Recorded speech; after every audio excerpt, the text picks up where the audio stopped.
Squad. All right, what up, everybody? Welcome back to another episode of Squad Talk. It's your boy DJ Mav coming at you. Today, I'm sitting down here with a dope pair of producers. They actually got a new song out, which we're going to talk about. We're going to get into. But I want to go ahead and introduce Adrian, Chafer, and Aloor in the house. Hey. Producers, songwriters, and co-owners of No Genre. No genre. Sorry. It's weirdly written. Yeah. We wrote it with the genre. X. Yeah. Let me say that again. Producer, songwriter, and co-owner of No Genre record label. And these guys are out putting out some fire. They're here to talk about their new project they got going on and pretty much all the ventures that comes with owning a record label. So once again, man, welcome to the podcast, guys. What's up? Thanks for having us, man. Yes, sir. Yeah, man. So cool, man. First and foremost, how did you guys start working together, and how did this record label come to be? Dude, you got to tell a story about Wizzle. Oh my God, it was all through weed deliveries. Honestly, like You said weed deliveries? Yes, I said dude. weed deliveries. We just Very said random. it. We just said it. No, it was a funny story, but like we ended up meeting through Audi. He's a A&R for Riptide. Like he's also a songwriter, dope artist, and he thought we would work well together, and I guess he was pretty right because we've been working together since. Yeah. So like, yeah, How long ago was that? year and a half. Year and a half. Dope. Yeah, it happened quick. It Dope. happened pretty quick. That's what's up. That's really important, right? With the creative process, like you got to be able to click when you're dealing with creative things. Yeah. Right. It's a really it could be a really intimate process sometimes, and if the energy's not there, For sure. it just doesn't really work out that way. True. So, how long? Let's go ahead and start here and work our way there. How long have you been producing? Oh well, actually, Audi, the guy I told you about a second ago, he's kind of the one that got me into it. I was more like a songwriter. And he heard like a few beats I'd done, and he was like, "Hey, I need you to do more beats." And I started doing it, and here I am. Dope. Yeah. And would you say that's like been 5 years, 2 years? No, it's been like a year and a half. A year and a half. Yeah, so Wow, moving fast. But you've been in the I'm music trying. scene. Oh yeah, Yeah. I've been in the music scene. Like I'm from Spain, so I was in the music scene basically since I was 12. Wow. Okay. But like when I transitioned to here, like that's kind of what happened. Right on. What about you, Aloor? So producing, I'm on my 6th year of producing. I started DJing college parties and high school parties back in Florida. So I would DJ in Tampa, Orlando, Miami. I would just go around and, DJ random stuff. And then I realized like DJs don't make money unless they're making songs, right? They make money, but like If you really want to take it to the next level. off and to get a name for you got to make original stuff. So Yeah. after that, I moved to New York City, and I got to get some cool placements out there. I work with Jadakiss, actually, some of some popping people out there now. Shout out Pete Rango too; he put me on. And then I moved to LA, and been here ever since. Got to meet him and a lot of really great producers that we're probably gonna shout out a little later. But so we came together on making really good music, and I think what really brought us together is the fact that we make everything. Right. Everything. No genre, literally. Literally no genre. Everything. Everything. Do you guys play instruments? Yeah. He does. He's Yeah? Well, he does too. He I'm all He right, doesn't like man. to admit You just it. more humble or what? Like He's more humble. He's more humble, but like he does too. And yeah, like we honestly we had to learn how to do any genre when we started working for Riptide. We would have these. The weirdest. So Riptide is for anyone that is wondering, Riptide is sync and licensing stuff. So the placements that you get emailed, the briefs, they're so unique. They're like, hey, we want a dash of this with. We were doing a Chicago Cubs one, right, for the Chicago Cubs for their entrance music, and it was we want trap, but we also want like Chicago blues 1900s, and we're like, how on earth? Like, we need a harmonica. We were here saying like, how are we gonna piece this together? And through that experience of doing sync and licensing, it kind of pushed us to do things that don't fit into let's program stuff on FL Studio and 160 BPM. You know what I mean? Like the typical box that a lot of producers get stuck in nowadays. We had to really think outside of them because they're looking for different stuff. So that kind of kick-started the hey, we can kind of do a lot of different stuff. And what was that process like, transitioning from making?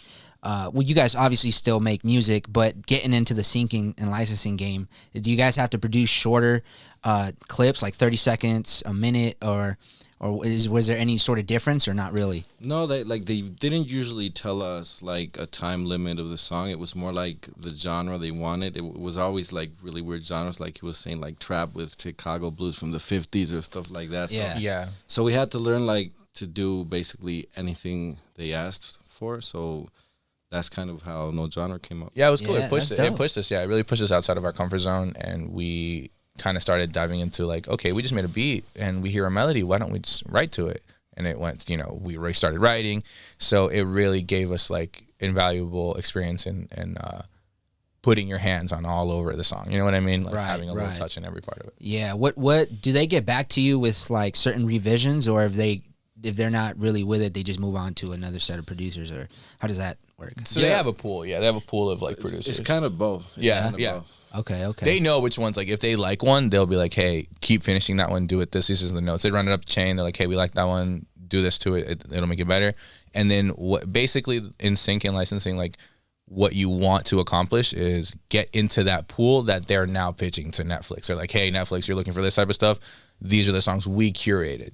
So they're there essentially as curators. Like they have the relationship with Netflix, Hulu, Fox, whatever, and they present this music at their standard after, getting brought up this whole chain. Right, So right. that's where that, give and take feedback comes in. Yeah. So being that you guys produce a lot of different things, I think you even mentioned country off air. Yeah, like all kinds of different things. Do you guys have a personal preference for each one of you guys that you enjoy producing the most? We meet at Afro. Yeah, We meet at definitely Afro, for sure. Afro beats, We love African Afrobeats. music. Yeah. Like is definitely our weakness. Yeah. Our weakness in a good way. If we get in the studio and we have no session to prepare, like no particular artist we're working with, and we're just like, let's do something for fun, 100% it will be an Afrobeat. Yeah. It's fun. It's definitely really fun to do that because it's such a dynamic genre now. It just keeps changing and changing and changing. Like there's different variations of it now, and I don't know.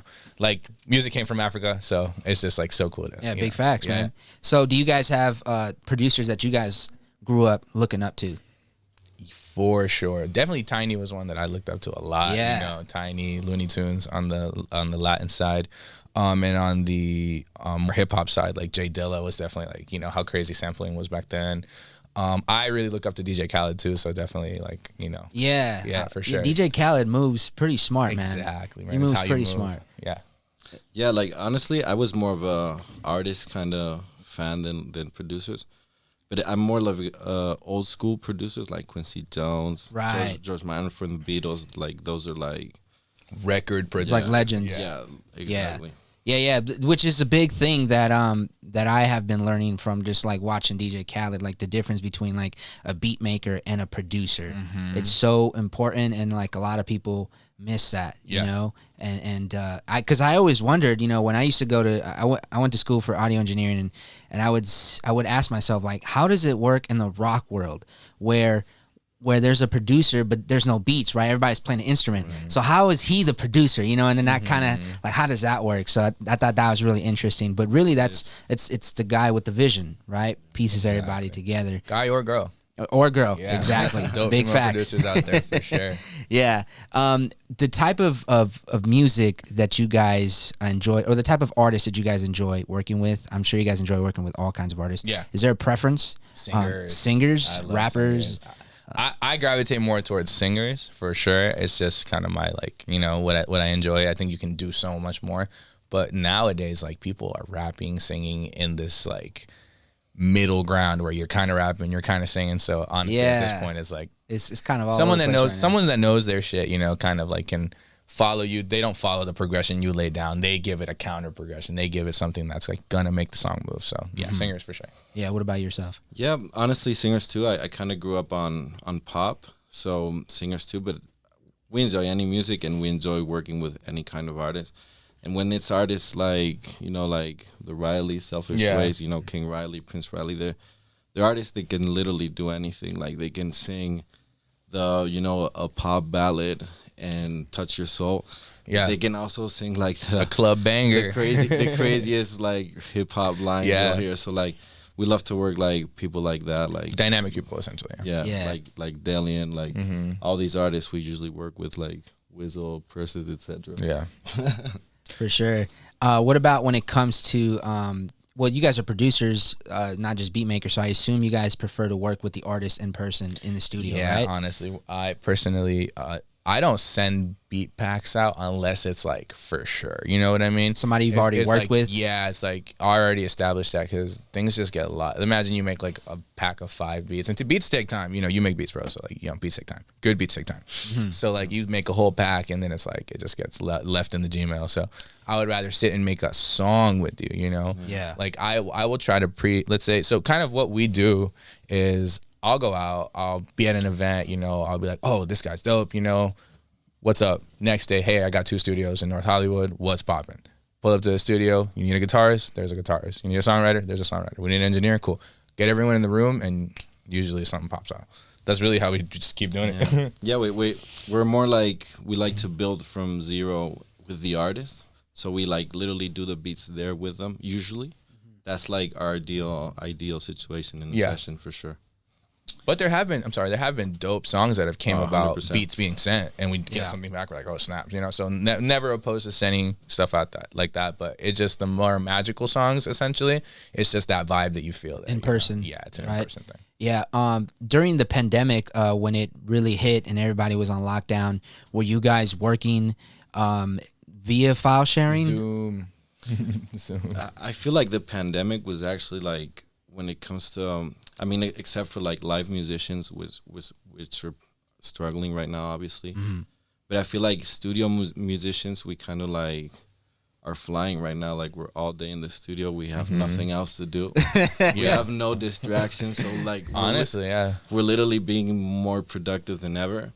Yeah. And beginning it was like FaceTime sessions, but now it's like we're trying to like, we're careful. We wear masks. We're careful. Yeah, we have our masks. We keep our distances. I just got my vaccine today. But, Hey.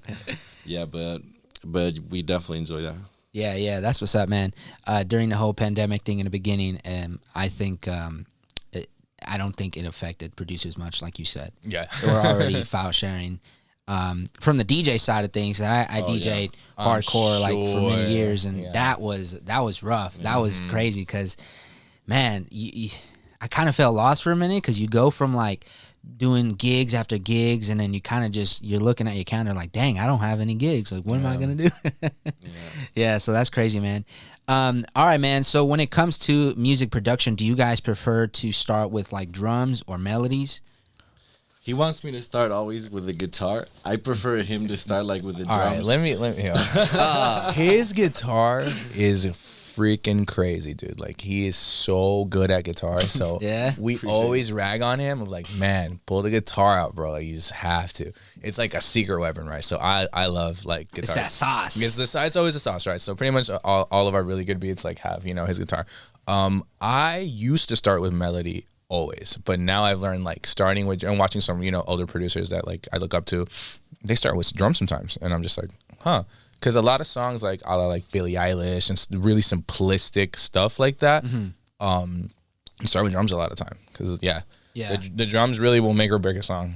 How do you guys program drums? Are you guys the guys that drop in? We got a lot of producers that listen to the podcast, so they're not gonna get lost. But do you guys bring in the files into the grid? Do you guys do MIDI sequencing, or do you guys use something like a man, we even beatbox MPK sometimes, dude? Like, it goes. We do all types of stuff. I personally don't do the programming like the MPK, like doing like playing them out. Yeah, I don't play the drums out. That shit is hard. Yeah, it's kind of hard, man. And they used to do that, no quantizing. Quantizing wasn't even a thing, dude. Like literally 20 years ago.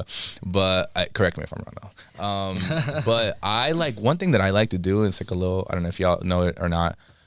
Taking drum loops and then taking pieces of those loops and mixing them with other loops. So not, some people get lazy and they'll drop a loop and they'll be like, oh, this sounds great. Like, not really. Like, there's probably one little hi-hat that you don't like. Like, I go and get surgical. That's why I like Logic.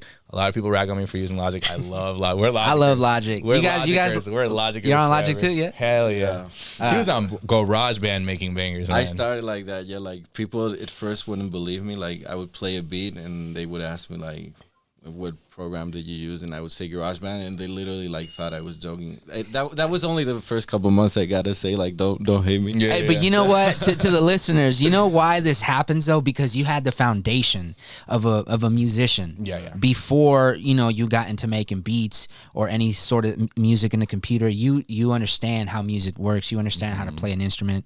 So.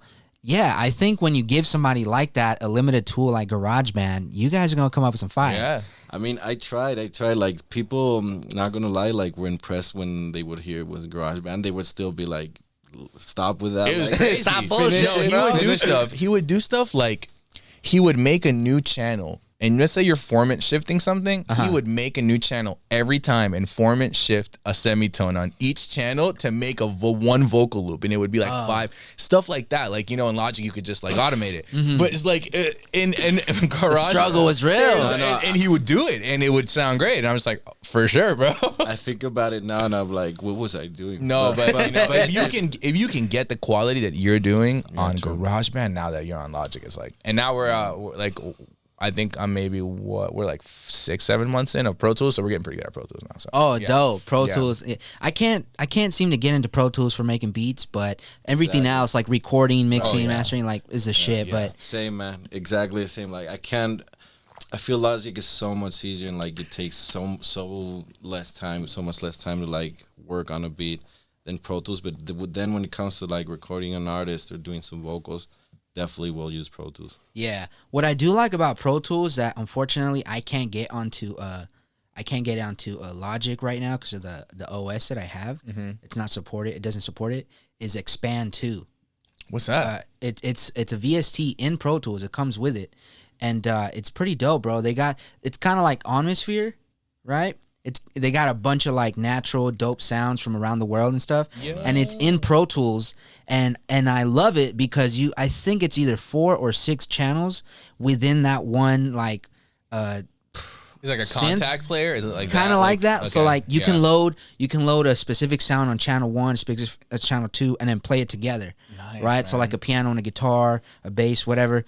And it's got some really dope sounds, and you can get it on Logic, but the OS that I have doesn't Definitely support gotta it. look into that. We Yeah, sure you, do. you put us on something now. Yeah, For bro, sure. they had a sale going on during the pandemic to support producers. Yeah. The music industry was getting hit hard. I think they were selling it for like a week for like $3, and it goes for like 100, 150. Dang. Yeah, it's like 100, 150 bucks. That's and they wild. were selling it for like $3 for like a week or so. I whatever. took advantage of Sound Toys, man. Like definitely, they had a sale for it was like what I think it was like $199 for their whole suite, man. Like I love the song you're gonna listen to, the one we came out here to talk about Babajo. Yeah. One thing I used on those flutes was Little Altar Boy, and that's the most sus name for a plugin, but it's the Literally. best plugin God. ever. Like I love that plugin, man. It's like Yeah. because the format shifters on Logic are kind of trash, like the stock ones. They don't really sound as good. So yeah. Yeah, Little Altar Boy is dope for sure.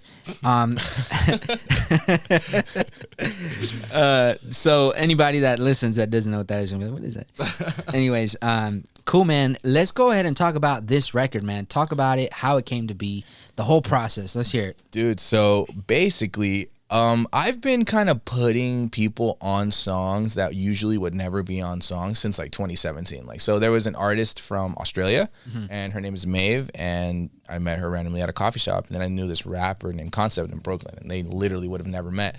And I'm like, let's make a song. And so that was my first attempt at like people from 2 different worlds, putting together. And I always fell in love with that concept. So for 3 years, I kind of like took a break from releasing my own stuff to work on everyone else's stuff.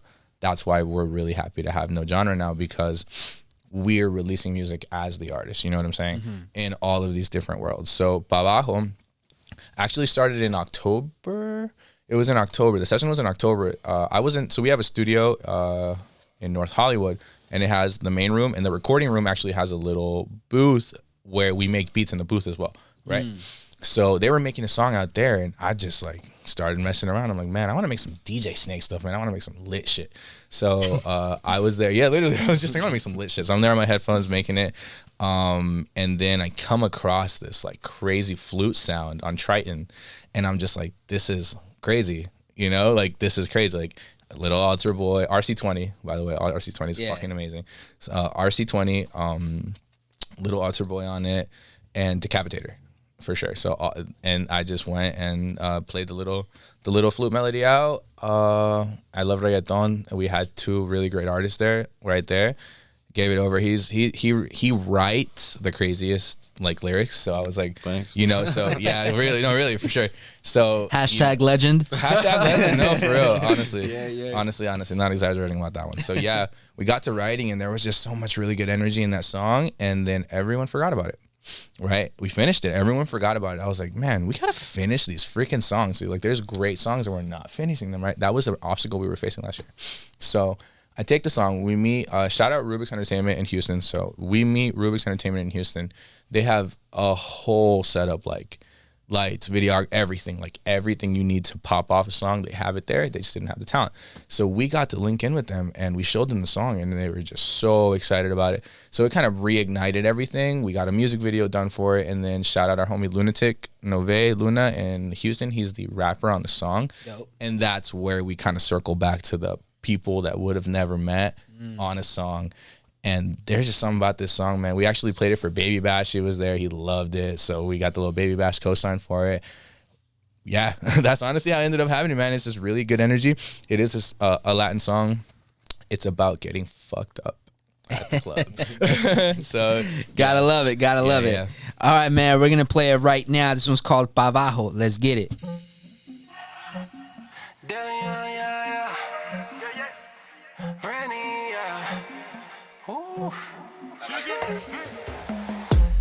Si no viene pa' perder el control, esta noche no me toque el alcohol. Patita de colores prendiendo el sazón. No le bajes, deja que sienta el calor.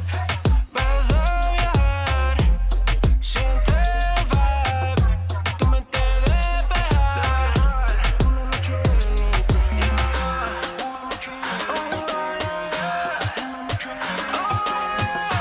Lo que ese ritmo mientras.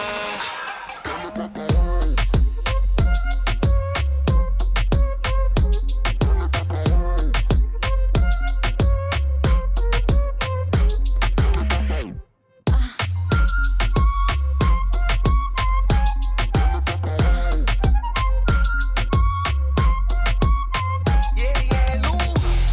Yeah, she wild. With that ass, she gon' knock you out. Como está? Pop a pill, now we both gon' fly. Yeah, pop a Billy, nigga pop a Willy. Girl is going silly, what you call it silly? Molly Machiavelli, MDMA in my belly. Fuck I had to tell you, man, I let take a Kelly.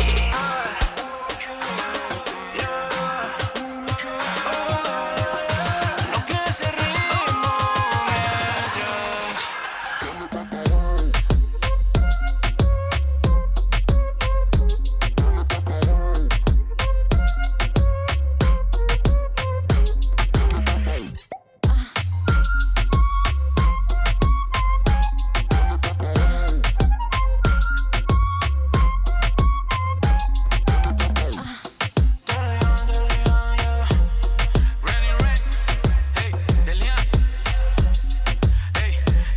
Aloor music.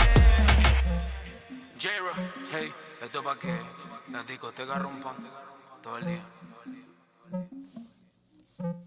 Yo, first thing I gotta say, Abel, you and Corey killed that production for sure. Wanted to do a shout out to Corey. He's the third member of our third co-owner, co-founder of our label. He's also producer. Shout out Corey Shearer. yeah, man, Corey is a really good friend of ours, and he's the other producer on the song. So this is mine and Corey's song. We've actually released 2 songs already together. But yeah, man. So shout out Corey, man. So how did you two get linked with Corey? How did that come to be? I met Corey. So I've always been kind of in the influencer world too. All my friends are YouTubers and like TikTokers and stuff. We're just, all homies. We all would kick it at the same parties and stuff. And then a lot of influencers actually try to dip their feet into music. You know what I mean? At some point, it's like a thing. Right. The ones that end up taking it serious and fully crossing over, I've just like built great relationships with, and they're fully in the music now. Like for example, Ali Fitz too. Shout out Ali Fitz. She's an artist that we worked with. She's a really talented singer. She took the plunge from the influencer world into like full on music. So Corey, let me know, hey man, and I want to do it, and I was like, let's do it, why not? But the cool part is he wasn't trying to be an artist on the mic, he was trying to be an artist behind the boards, and that is like the coolest thing, going from influencer to DJ and producer, that has not happened, and he's like in that lane, taking it off. Yeah, you kind of would expect somebody like an influencer with a following like that to want to be the artist. So it's refreshing to hear them say, "Nah, actually, I don't want to be the guy on stage. I want to be the guy, behind the scenes creating it." Literally. So and so many influencers like from other platforms like YouTube, TikTok, etc. Like they try to transition into music. The difference between Corey and a lot of them is like Corey actually like has a lot of talent. Like he has a great ear. He has crazy songwriting skills. Like, so like we're really happy when we have Corey in the studio because it'll be better. For sure. always a great addition. Yeah, for sure. Let's talk about songwriting, because you mentioned Corey and you got songwriting skills. For you guys as well, songwriting. How does that work? As far how do you get better and how do you write faster? Well, at the beginning, like we would just produce. And like little by little, like we start to, like when we were in the sessions with other people. I mean, like I've always written by myself and Abel kind of too. But like when we were in sessions, we would kind of like just focus on the production part and let the artists do their stuff. But little by little, we started like creeping in. Creeping in. Like we would have ideas, the artists would like them, and one day we were like, we're songwriters, man. Like, what the hell? See, he's got what the hell, bro? He's got bro. He's got a good voice. I have an atrocious voice, so it took me a little longer to start singing in the studio. But now I'm like, I'll sing it. You know what I mean? You know what I mean? Like, you know what I mean. So I think to get better at songwriting, something that I've seen, and we've worked with like really great songwriters, like Grammy award-winning songwriters, like been able to, been blessed to watch like their creative process. Some of the greatest writers that I've worked with, they write poetry, right? They have it written. They like sit and they'll be maybe eating breakfast and they'll write poetry in their notes in their notepad, and they'll come back and like pick from it. So I actually learned this too. I was kind of weary about those like producer classes, but there was a Ryan Tedder one, and so our friend Delian and I, and shout out Delian, shout out Christina Bustos, we went and took the class together. We're like, let's see, whatever. Those, dude, the things they were talking about on that are actually crazy. He was like, I never come into a session unprepared. Like, even if I have my notepad. Let me close that. Okay, Can cool. you close that door for me? Cool. Yeah, I'll cut this out of the podcast. All right, no problem. Yeah.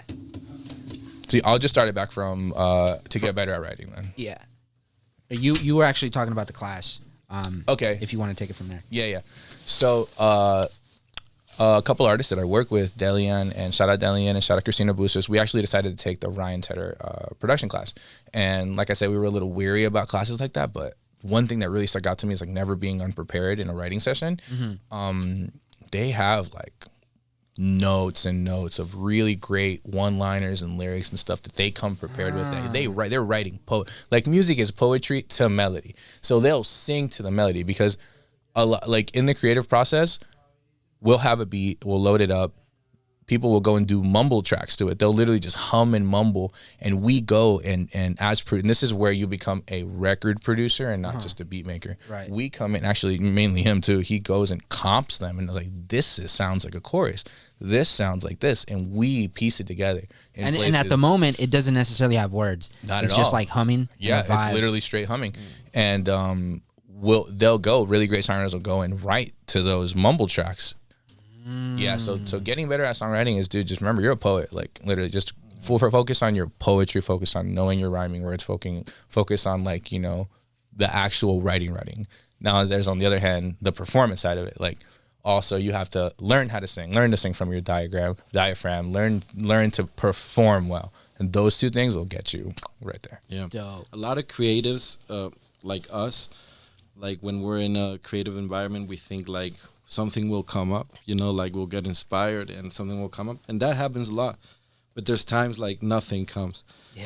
And you have to be prepared at that moment. And these songwriters we've learned from, like, have taught us that always come prepared to any session. Like, don't rely on your talent every single time, because there'll be a day you'll have a bad day. You're just not on it, And that may be your most important session. Like, that may be the plug you need. And it happens. Also, I think like one thing that I've noticed in some of our sessions is being dynamic. Like the fact that we are songwriters, we are producers, we're all of these things, and sometimes I'm the one I'll be in there just to engineer it. Like I won't even be on the beat, and I'll end up saying something like, "Hey, try this." Boom! Now you're on the writing. Now you just wrote a piece of the song while you were engineering. So kind of like be like a flowy, like water. Like make sure you can fit whatever cup you Bruce Lee, be like water. Yeah, be like water. Essentially, literally, because you don't know. Like there'll be a session where maybe me and another live instrumentalist, like we'll be fully into this beat. Like we're not even listening to anyone because we know we're on it. And maybe Adrian will like step to the side and be like, "Man, I should write right now." And that's, he will write the whole song. And then that's just where his piece of the song came in. Like sometimes I'll write the song and he'll make the whole beat and I didn't even touch that beat. So staying dynamic, like honestly, is such a key. Yeah, the more things you can do in a session, the more things you can do in a room will definitely make you go to more rooms, go to more sessions. If you can write, play, produce, engineer, like there'll be a reason for you to be in that room. Exactly. Sure. Like I look at it like circles, right? So there's the inner circle, right? You got to keep getting into those circles, and all those doors come about because someone remembered that you did, like what you did. People remember how you made them feel, more so than what you told them. Right. So I can say, hey, Adrian's guitar is good, but until you hear Adrian's guitar, you will then remember that moment. So I think getting into, deeper into those, you will get deeper. You'll remember the moment. You'll remember the moment you hear Adrian guitar. No, deeper into those circles, you will literally like your name will get around. Like you'll be like, oh, I've heard of you. The scene is small, and I know you know this too. Like the scene is tiny. Like everyone knows everyone. Yeah, big facts. Which brings me to the point, like how you act in a session, how you make people feel. Like you said, it may be, even if to somebody it might feel like you're working with a smaller artist, you never know who that artist knows, and how if you don't put your best foot forward, like you can pretty much start putting a bad name for yourself out there. Somebody can be like, oh, I was in a session and this dude, he was totally, acting like a dick and shit like that. And people talk, dude. People talk. You will know. Like, you will know how something you'll get a bad rep really fast. And it spreads like wildfire, man. Yeah. Like, and you will stop getting invited to sessions for sure. I think the key to sessions is, because, like, obviously you'll be in sessions with your friends, but you'll also be, like, with an important artist or people that, like, you may actually look up to. The key to everything is just treat everyone in the session the same. Don't matter what they've done. Don't matter where they're from. Just drop a bomb on that one right there. Just respect everyone. Yeah. And if the artist is super big and he's in the booth and the take he did is bad, you'll just tell him, redo it. I don't care. You can do that better. For real. For sure. Like, so yeah, that's just being a good human. Yeah, exactly. You know what I mean? And I feel like people with really big followings appreciate that, because, like, they're used to being treated different. Yes, man, around them. Yeah. And they don't want that necessarily all the time. Like, they want people to be real with them. If they're doing something wrong, they want people to tell them, to know, to get better. So, like, that's what we do. Yeah. Yeah, that's refreshing. It reminds me of a story that I heard on YouTube from Guru, Jay-Z's engineer. I think back in the day, like when they were first getting acquainted, Jay-Z did something and Guru wasn't feeling it. Everybody in the room was like, yeah, that's dope. And Guru was like, nah, I ain't feeling it. And then, like, he said it, like, just with confidence and not coming from, like, a bad place, just, like, saying, like, I'm sorry, man, I just don't feel it. And Jay-Z respected that, and then that's kind of, that sparked the important relationship they got there. Honestly. Yeah. So that's dope. What is certain things that can happen in a session that just totally kills the vibe for you guys? Dude, if someone's, like, watching TikToks or, like, out loud playing stories, you know what I mean? If there's audio interrupting the creation, it gets annoying. Like, that is something that I'll be like, all right, bro, like, there's a place for that and it's not here. Not to say don't be on your phone, but, like, if someone's tracking a guitar or something and we hear, like, bust it, is you, bust, you know what I'm saying? I don't want to hear that, dude. Like, focus, like, that'll be something that kills my vibe. Another thing that kills my vibe, I feel like when it's a collaborative session, the most important thing is to respect the other guy's opinion. Like, you may hear something and that's the way, but the other 5 people know it also. Yeah. Like, and your opinion isn't better than the other one. And that's something me particularly, I've had to learn to do. Other people I work with have also like had to learn to do. Like just sometimes, even if you think there's a better way of doing this melody or not. If everyone in the room likes it how it is, just leave it how it is. Don't be too like dead set on stuff. Like don't get too emotional. Oh yeah, dude, don't get too. People get emotional with this music shit, and I get it. You know, it's a really like intimate process, but you can't get emotional on like a key or like a melody or a drum. Like, dude, like there's a whole song. And like the part that you wrote was the bridge, and they're like, you know what, guys, we're gonna have to get rid of that part, and then they're like, nah, man, that's my part. It's just if you're focusing more on your ego than on the final product, that's always a problem. For sure. Okay, Gotcha. I like that. I like that. That's dope. That's dope. And then what you were saying earlier that it's something you had to learn to do, which is, you know, respect other people's opinion. I was gonna say it must be hard to be a legend, bro. It must be hard to be a legend. No, like honestly, like sometimes. We feel like our opinion is like we like music a certain way, but then there's all these mega hits in the world that I wouldn't listen to, and the whole world is listening to them. So who am I to say that's not good music when the whole world likes it? You know when I learned that? I learned that lesson because I used to hate SoundCloud rap, bro. Like hate it. And then I heard Gucci Gang by Lil Pump, and I'm like, dude, this is fucking trash, but it's so fucking fire. Like it's so fire, and I want to crank it, and it just kind of like unlocked something in my head. I'm like, this is like how music is now. It doesn't, you know, it like your opinion doesn't matter. It's for the kids. That's what I always say. It's for the kids. Yeah, the kids are cranking the shit, man. That's how I felt when I heard two records. I heard the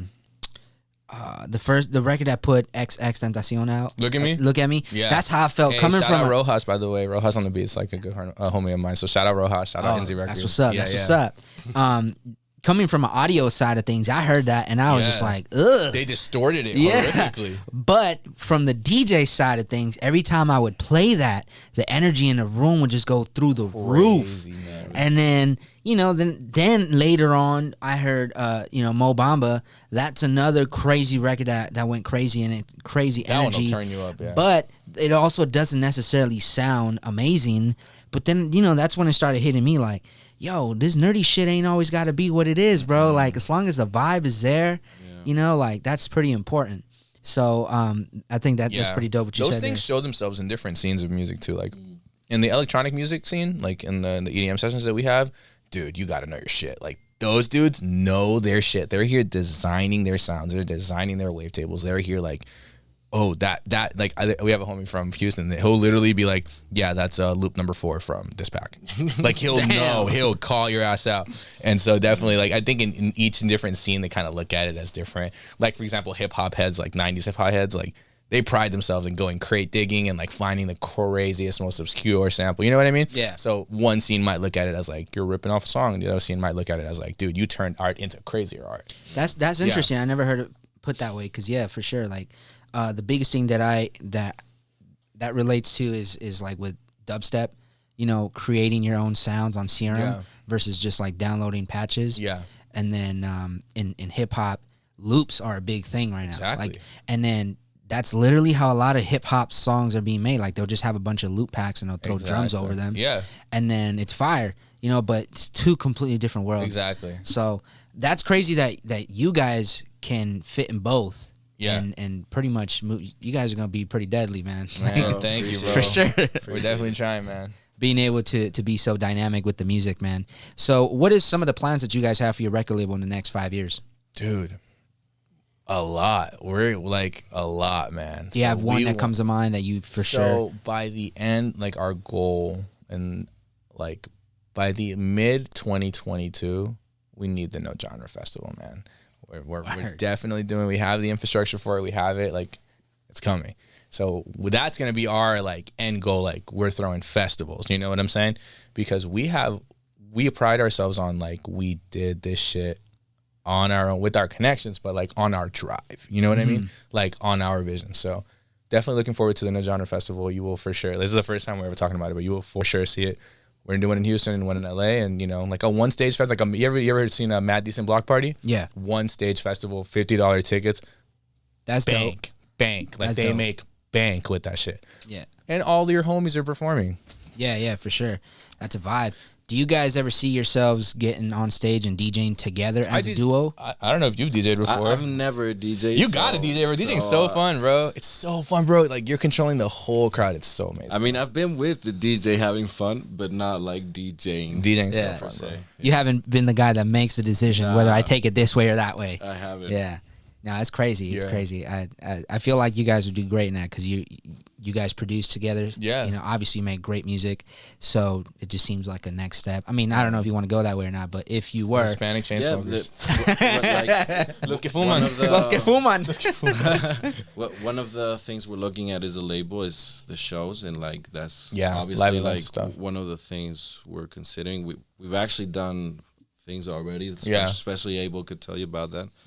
Yeah, we actually performed in Orlando too, and Florida's open, by the way, just for any cancel motherfuckers out here. Florida was open. We were all masked up. They definitely did check temperatures and everything, but we did perform during COVID with shout out Touche too, by the way. Shout out Joey Reed.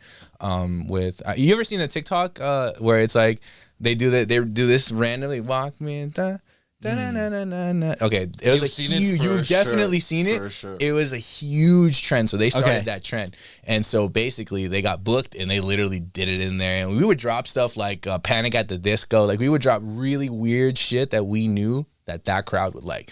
College crowd. This is definitely a pro tip for any DJs doing college shit. Drop Panic at the Disco whenever, guaranteed. Like you'll get a Mo Bamba reaction. You'll get like a Look at Me reaction from that. Dope. For sure. That's what's up, man. All right, man. Let's go ahead and get into a segment of the podcast we call Story Time. Pretty much what this is we asked our guest to share an interesting, fun story, something funny that may have happened to you that's related to what you guys do. So in your case, maybe a session gone wrong, you know, something went horrible at a session, or you were, you as a DJ, you were performing and some crazy shit went down. What do we got? This is I can't say their name, obviously. For sure, But this obviously. is a big ass name, right? So she pulled up to our session. Literally wasted. Okay, now I know what it is. Okay, wasted with a water bottle. I'm like, okay, cool, right. She's a huge personality, but she's not really known for her music. She has a great singing voice. She's amazing. We're there.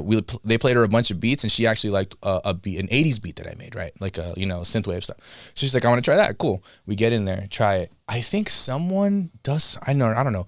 So she has her like little posse. So someone does something. I really don't remember. Like someone looks at her the wrong. I don't know. She blows up. Literally flips out. Like why? Like literally flips out. She takes a glass and slams it at our TV, like destroys our big TV at the studio, right?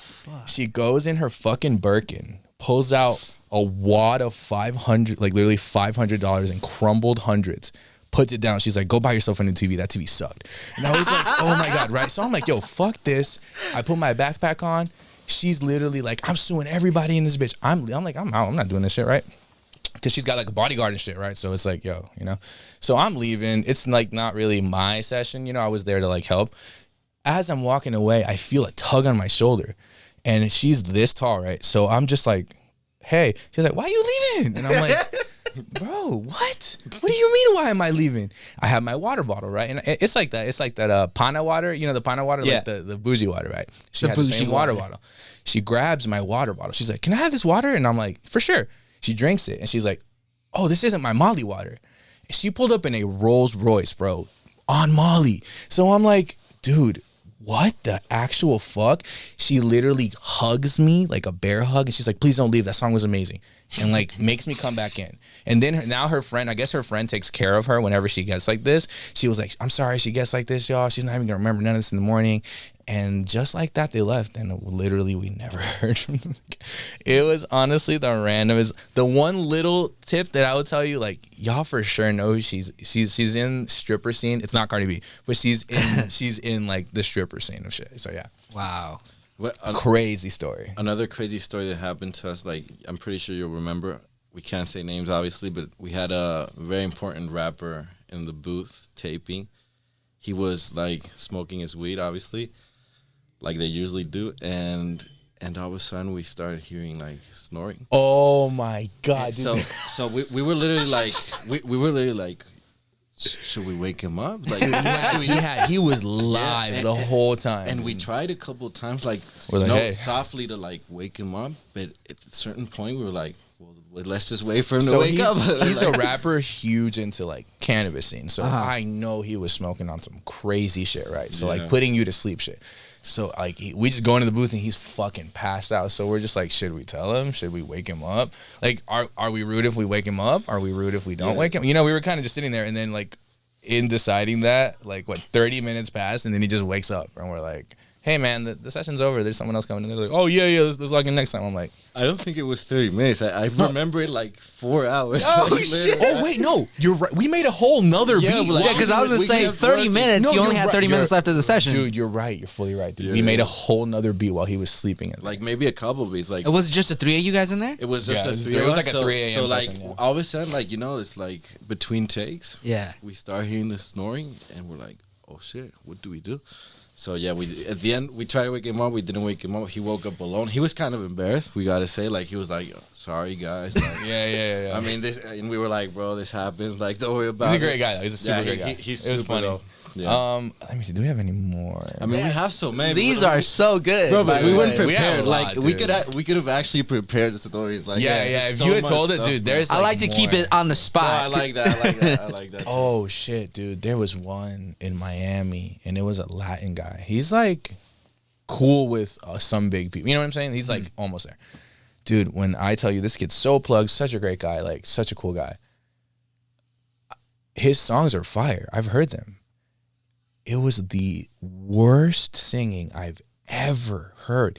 Like the whole session, I was melodyning him, and I realized like he's tone deaf, so he sings in the wrong key. And everyone, the main engineer pulled me aside. He's like, "Bro, you got like with him, you just gotta pitch it up, like, you know, a little bit." And I'm like, "Oh, it made sense." I literally was like putting his voice. I think he's like one semitone tone deaf or some shit. But once I did that one thing that is like completely technically wrong, it was beautiful. It made sense. It's just people have their own sauce. Like, well, I looked at it, I'm like, damn, this is trash. And I'm like, oh, this is actually fire. I like you have to adapt to it, you know? Yeah. So that's probably it. Like, Yeah. they have more, but you know. That's really good stuff. That's Yeah, really yeah. good stuff right there, man. Damn. So, how do you guys feel about the 3 a.m. sessions? Do you guys have a preferred time that you want to go to the studio? Obviously, it's not always up to you guys. It's up Yeah, to yeah. everybody's schedule. But personally, do you guys have a preferred I time? love day sessions, man. Day sessions? Yeah, 2 p.m. sessions are my shit. I Ooh. love day sessions. He's a That sounds nocturnal nice. motherfucker. Yeah, I'm he's nocturnal. wearing black. I'm wearing. Yeah, you like know. I love those like midnight sessions. They start at midnight and at 8 in the morning. Like you go out of the session and the sun is like in your face. I love that. Yeah. Man. Oh man, you Oh crazy. yeah, we've woken up and it's the next day and we're like, damn, we're really in here, like, you know, Yeah. that long. We've done like 20-hour sessions and stuff like that. So like we're there all day. in a 20-hour session, because I've never been involved in a session like that. What is that like? Like, are you guys literally locked in for 20 hours, or you're kind of like, You don't think maybe you about take it. an hour, you're Yeah. fucking around? You don't really think about you it. take whiles. Like usually, always like someone's taking a nap at some Yeah, point yeah. of the session. But honestly, like you would think, wow, 20 hours is a lot, bro. It literally goes. It goes fast. by like that, Yeah. and sometimes it kind of feels like you're at work because everyone collectively kind of decides like, yeah, it's kind of time for lunch, you know. So everyone stops working and we all just vibe out and like, you know, order, and it just goes by quick. It's great vibes, especially when you're working with someone that like, you know, knows their shit. You've already known them for a while. Yeah. But 20-hour sessions are pretty crazy. Dope. That's what's up, man. Well, dude, appreciate you guys coming on the podcast, man. sure, man. Let's go ahead and plug that new music in one more time. Let people know where they can find it. Let people know where they can find you guys. Anything you want, go for it. For sure. So Babajo is out the 26th, Friday. Definitely gonna hear it here. You're gonna hear it everywhere. Play it. You can find me on Instagram at Aloor Music. So shout out to Corey Shear. Find him at Instagram at Corey Shear. Shout out to Rennie Rain. Find him at Rennie_Rain. And shout out to Delian. Shout out to Lunatic Nove. Find them all on my Instagram. On to the legend. I forgot the question. Just plug yourself in, man. yourself Yeah, you can find me also on Instagram, and basically that's it. Yeah, you guys can find me on MySpace at Justin Bieber. And yeah. Yeah, Adrian Chafer.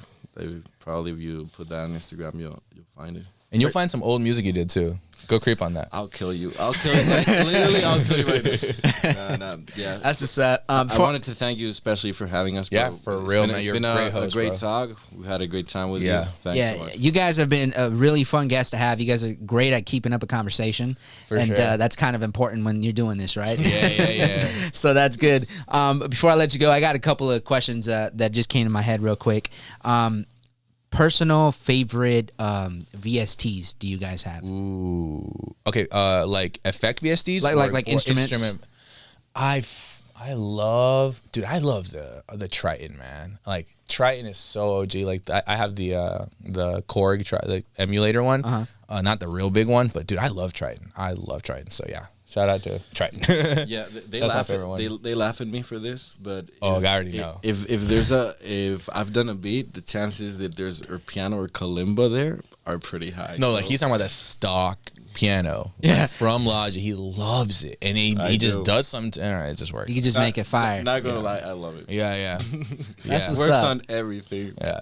That's what's up, man. And finally, man, any advice that you guys have for any up and coming producers that are looking to get into the industry and follow in your footsteps? Anything you want to say? Don't go chase the Murder Beats placement, man. There's someone out there making like, you know what I'm saying? Find your level. Be aware of where you're at, like, you know what I'm saying? Find someone to learn with. Like, learning alone sucks, dude. Going to school alone sucks. Even when you're homeschooled, your parents are freaking teaching you. Like, you know what I'm saying? Dude, learning anything alone sucks. So definitely have someone that like you want to grow with and like, you know, build on something together, because learning something with someone else is like just such a better feeling. Oh yeah. Know your study your music theory like crazy, man. Like you will get into different rooms by knowing your music theory down to a T. Because if you don't, then you kind of get stuck in the box of like, I have to find a loop. You know what I'm saying? I have to use a MIDI pack.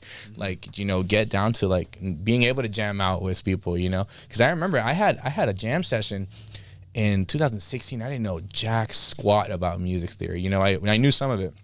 And they were all there jamming on the piano. They're like, yeah, we're in A minor. It's one. And I'm just like, what the fuck is A minor? You know, literally, I'm like, I didn't know. And it's all the white keys. So it's like the simplest, you know. So now I know that I couldn't jam with them. I was just sitting there. It was a horrible feeling. And I went and learned it. You know, it just like always be a student, honestly. Always be a student. No, and as a person that like was literally 2 years ago like locked in the room saying I want to do something in music but I don't know what and don't know how. My strongest advice would be collab.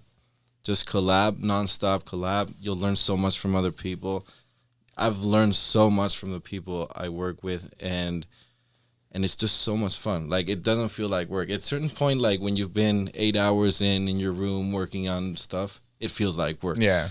When you're with You get to a people, point. when you're with people, it never like if they're your friends and there's a good vibe, it never feels like work. So in a way, you never get bored and never feel like you're overworking yourself. Oh yeah, one more thing. Don't be cheap, man. Go get good sounds. Go get a Splice membership. Go in like, you're not going to like make 2021, 2022, 2023 songs using Lex Luger 2005 packs for free on Reddit. You know what I mean? Yeah. Like, invest in your sound, dude. Go get Omnisphere. Go get, you know what I'm saying? Which leads me to the next question. How do you guys feel about cracked plugins? Cracked plugins, man. I understand them. I get why you would crack a plugin. There's certain stuff that you can't crack. Like, nobody's got no crack Pro Tools. Nobody's got no crack Sound Toys. You know what I'm saying? So you get to a point where, like, yeah, I'll crack everything, but like the really good stuff, you gotta pay for it. You know. So if you do it, it's your prerogative. I'm not here to judge. You know what I'm saying? Word. But dude, just make some music, man. As long as like the song at the end is, you know, you'll worry about that later. It's kind of like the thing of like sampling. Like, how do you feel about using a sample in a song and not clearing it? Like, if we get to that point where it's a problem, I'm happy. We did something right. You know what I'm saying? We did. Like, I'll take that lawsuit. Like like Juice WRLD. Like Juice WRLD and Nick Mira, I think his name is. Yeah. Yeah. Like they lost 90% of that one song that was Stairway Sting. to Heaven? No, it was Sting. Was it? Not Sting, right? Who owns that song? The I Still See Your Shadows in My the intro part. I know what you're talking about. I don't They know. lost 90% of that song. Okay, cool. You lost 90% of that song, but you have an entire career. Rest in peace to Juice WRLD, but yeah. you have an entire career that just opened up because like don't be afraid to like do what you got to do to make the music. Yeah, Definitely. big facts.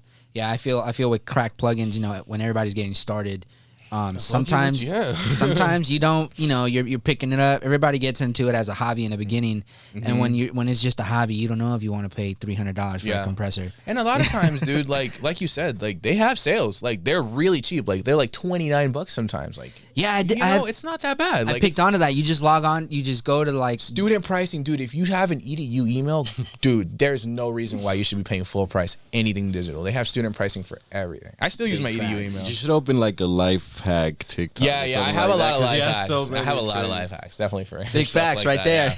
Yeah, go use your EDU email. Your uncle has an EDU. Someone has an EDU email. Like go your ask sister, them. your brother sister has an EDU email. Somebody. Yeah, there it is. The download file is still the same file. All right, Adrian, Aloor, appreciate you guys so much. Thank you for coming on the podcast, man. Thank you, brother. You guys are fire. Much love, and keep it going, man. You're locked in. Peace Squad out. Talk. Squad.